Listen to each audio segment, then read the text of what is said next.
Good morning. It's an absolutely beautiful day, and we're going out into the yard in search of food. First, let's go look at that kale that survived the winter.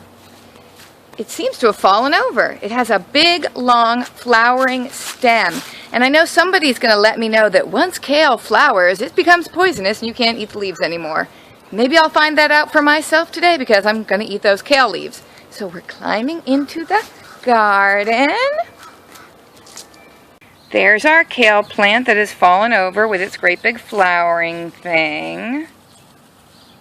I was going to cut the whole flowery stem off in hopes that the leaves would continue to grow, but I'm kind of thinking now, well, let the flowers bloom and then maybe go to seed, and then I'll have seeds to grow new kale plants, correct? I don't know. I have no agricultural education. I don't know what I'm doing in the garden. My theory is you put seeds in the ground and add some water and things grow. It's magic. All right, so let's cut a little bit of kale now. Where are my scissors? Snip, snip, snip. What are you two doing over there? Ow, ow, ow! The panther is after the dog! All right, back to kale clipping. All right, I'm going to get a tomato cage right now so that the kale plant won't be laying on the ground. All right, here's our temporary arrangement for our kale plant to keep it upright. I've stuck it in a tomato cage. All right, onward. We're going to check on the strawberry patch. I know we don't have any strawberries yet, but what I am seeing are little white flowers, and those are going to turn into the strawberries, so that's a good sign. Now, what else do I see in my strawberry patch? Dandelions. And the dandelion leaves have really been the object of my quest this morning. Every spring, I go and scavenge for dandelion leaves, and they say that you want to get them in the early spring when they're little baby leaves and they're tender and they taste better. I find that no matter when I scavenge my dandelion leaves, they always taste pretty bad. I've been doing this for about maybe 5 years, scavenging for dandelion greens, which you can buy with real money at Whole Foods. Why would you buy dandelion greens? Dandelions are everywhere. I would not buy them, but I will pluck them for free. I'm going to pull some of these dandelion leaves now, and those are going to go in my green smoothie this morning. I bet that's going to taste really good. All right, so here we have our dandelion, and I know that my dogs have not peed on these dandelion leaves because they're in the fenced-off area of the strawberry patch. I saw another dandelion in there. Where is it? Now, dandelions are supposedly very nutritious. I'm picking another one, or the leaves thereof. See how nature provides?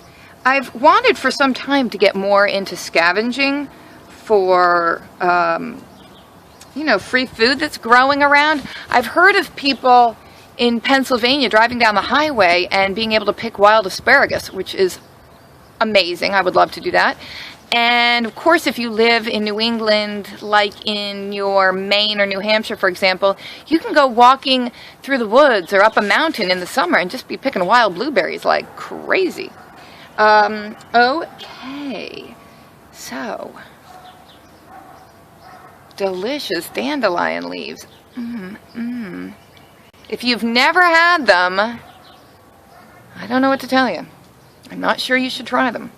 You know, apparently you can also eat clover, but that's supposed to be a really kind of like survival food in times of famine because supposedly it is not palatable at all. My front yard's full of clover, but I will say the bees love it. Oh, I'm just like a hunter-gatherer. Gathering, not hunting. Gathering the greens. I think you can also cook dandelion greens the way you would with spinach, maybe with a little oil and garlic. I'm not going to do that though because I don't like that. All right, hold on. And here's little Nevie. She's going to help harvest some asparagus, which will not be going in the smoothie. Nevie loves to blow the dandelions. Yep, spread those dandelion seeds. Our lilac bush is blooming. Now, a few days ago, we had nothing in the asparagus realm, and then it got warm all of a sudden, and these things grew like crazy. And again, I just planted these last year. I know nothing about asparagus farming, but pick them? I do know that these are asparagus. Can we pick them? I'm going to cut them. Okay, can I cut one? Yes, here, maybe. You be careful with the scissors. All right, cut it pretty down low. Like way down. Yeah, there you go. And hack off the other one. I want to cut it. I don't know if these will grow up again. I have no clue. We will find out. I don't know if you get just one harvest. Now, I'm thinking what I'll do. Whoa. Mommy, I found another one. Okay. Can I cut it? You found another one. Go, little farmer, go. This one's not really growing so big because it's kind of in the shade of the lilac shrubbery, which maybe I should tie up a little bit since it seems to be flopping over. Oh, look how pretty the lilac blooms are. We could cut off some branches and make a really nice floral arrangement. There's a nice big one.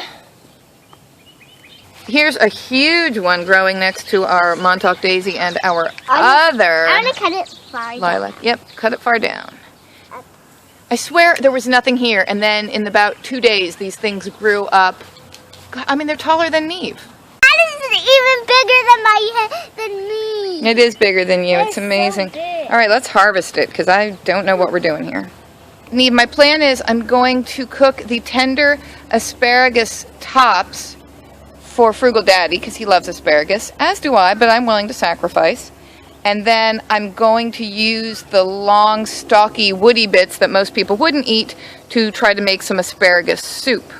I've never tried asparagus. Asparagus is kind of a grown-up flavor, but you might like it. You should definitely try. Where? So I have my basket with kale, dandelions, and asparagus. And I've been trying to make a lot of green smoothies lately. And you really can change your taste buds and acquire a taste for a healthy green smoothie. When I first had one with a ton of spinach and kale in it, it was like drinking a big blender full of grass. Did not like it.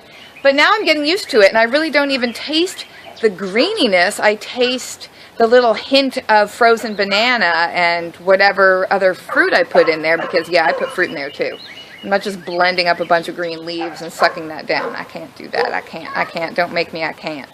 I am putting in some dandelions, putting in some kale, some more dandelions, a couple of chunks of apple. I've just been cutting up apple to dehydrate, and I had those kind of left over. I'm putting in a little bit of this Daily Super Greens powder. I started using about, oh my god, like 1/8 of a teaspoon in a smoothie. This stuff smells awful. And now I'm up to about 1/2 teaspoon in a smoothie. I'm really building up my tolerance of this super healthy but smelly food product. Some of that in there. Okay, we're going to put a little bit of this maca powder in. This is a ground root that is supposed to give you vitality and energy, and if you thought the super green powder smelled bad, well, just wait till you get a whiff of this. I added some water. I'm putting in a splash of this Odwalla Strawberry Monster juice stuff that I got free couponing. We have a frozen chunk of avocado. We have a little frozen chunk of beet puree, frozen carrot juice, frozen banana. I'll start to blend that up, and then I'm going to add some regular ice and maybe more banana, maybe some frozen strawberries. I also have some frozen blueberries to go in. There she is. Nice and green. Perfect for a breakfast on the go. Oh, but how does it taste? Fine. It does not have an overwhelmingly weird dandelion flavor. The banana, blueberries, half an apple, plenty of fruity sweetness. free scavenged dandelion leaves and kale from our own yard, plus a whole bunch of other things. All right, I'm off on an adventure.